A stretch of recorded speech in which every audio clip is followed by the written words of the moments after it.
Një pyetje për Partinë Demokratike. Zoti Saliani organizoi një takim dje në Elbasan dhe sekretari i përgjithshëm zoti Noka deklaroi që takimi u organizua nga Suel Çela dhe Ervin Saliani është i vetë përjashtuar nga Partia Demokratike. Është qëndrimi i zotit Noka personal apo është qëndrimi i Partisë Demokratike? Urdhë, edhe një herë. Zoti Noka deklaroi që Saliani është i vetë përjashtuar nga PD-ja. Tani do të them një gjë. Në gjithë karrierën time politike dhe në ditët më të vështira, kur nuk kam bërë dhe nuk bëj kompromis me krimin.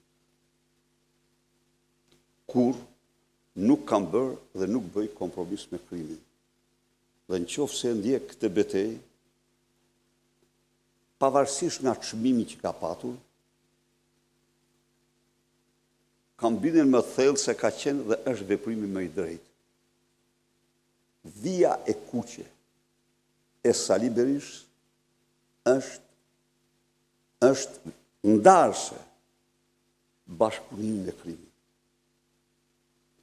Që një antar i kooptuar i kryesisë dhe antar i Këshillit Kombëtar të organizojë me Suel Çelën, kriminalin më të rrezikshëm të Elbasanit, kreun e njërit prej karteleve më të fuqishme në Europë, takim, kjo është absolutisht e papranueshme dhe kur nuk mund të kalojë.